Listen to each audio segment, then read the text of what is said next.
झारखंड में जल्द ही 50,000 शिक्षकों की बहाली होगी। वही टेट पास शिक्षकों के टीचर बहाली में प्राथमिकता मिलेगी। यह बात राज्य के शिक्षा मंत्री जगन्नाथ महतो ने धनबाद स्थित मध्य विद्यालय भटमुड़ना में निरीक्षण के दौरान कही।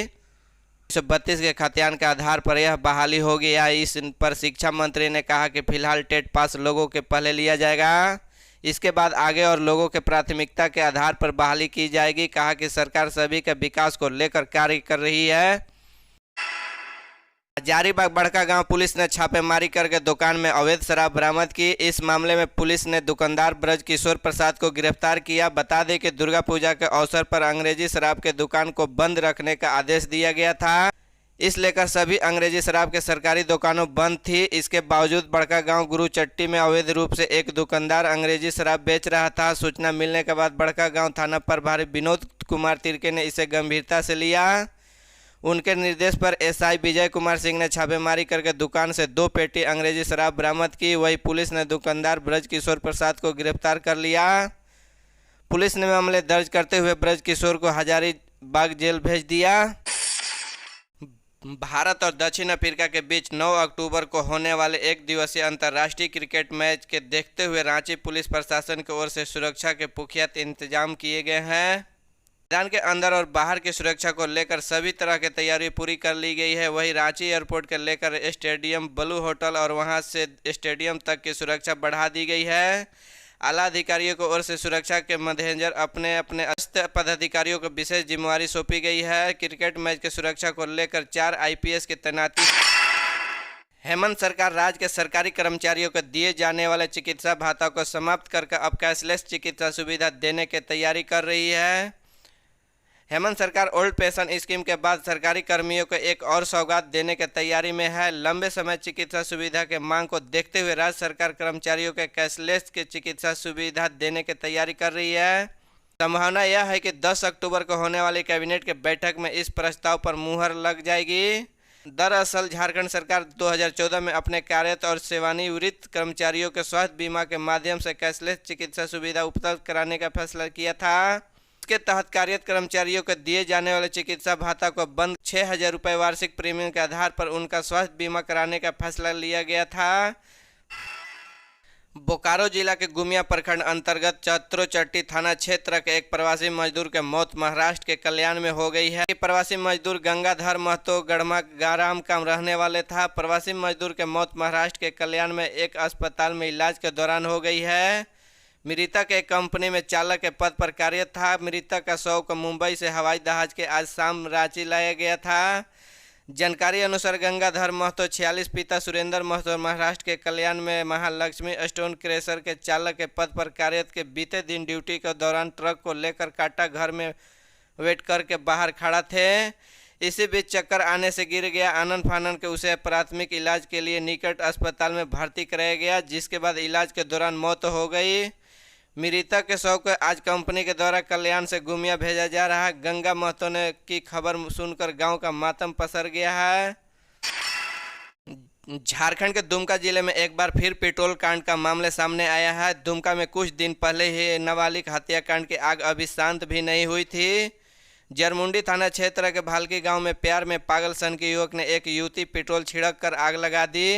गंभीर स्थिति में झुलझी युवती मारुति कुमारी को दुमका के फूलो झानो मेडिकल कॉलेज में अस्पताल में भर्ती कराया गया। जानकारी के अनुसार मारुति मूल रूप में जरमुंडी थाना क्षेत्र भैरवपुर गांव के रहने वाली है, जबकि घटना को अंजाम देने वाले युवती अपने नानी घर जरमुंडी थाना क्षेत्र के भालकी में रहती थी और कल भी रात में अपनी नानी के साथ सोई। रात के लगभग 1 बजे सनकी राजेश राउत उनके नानी घर पहुंचा और सोई हुई अवस्था में मारुति के ऊपर पेट्रोल का छिड़क कर आग लगा दिया।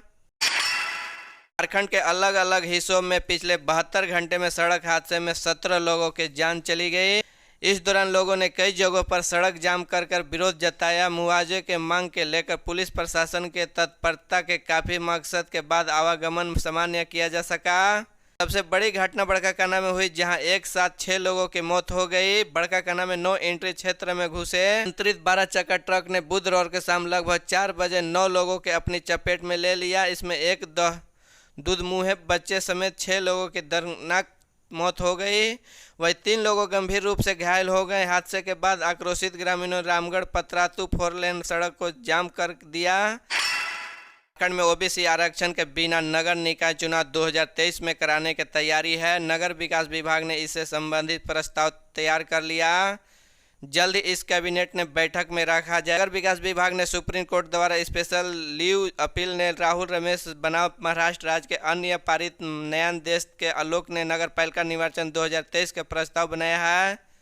विभाग ने पहले ओबीसी आरक्षण के तहत के चुनाव कराने की तैयारी की थी, लेकिन बिहार के देखकर अपना फैसला बदल लिया। दरअसल बिहार नगर विकास विभाग ने ओबीसी आरक्षण के साथ निकाय चुनाव कराने की दिशा में आगे बढ़ी थी, लेकिन सुप्रीम कोर्ट ने आदेश के कारण उसे अपना हाथ पीछे खींचना पड़ा। सुप्रीम कोर्ट द्वारा पारित आदेश के ध्यान में रखते हुए पिछड़ा वर्ग का आरक्षित माने हुए आरक्षण को आवंटन की कार्रवाई की जाएगी। 2023 में होने वाले निर्वाचन को आम निर्वाचन मानते हुए पिछड़ा वर्ग के जनसंख्या को अन्य श्रेणी के शामिल करने के बाद आरक्षण को आवंटन तथा महिला आरक्षण के चक्रांतकर्म की कार्रवाई की जाएगी। सभी नगर पालिका में नाम का निर्देशन को लेकर अन्य सभी प्रक्रिया पूर्ण की जाएगी।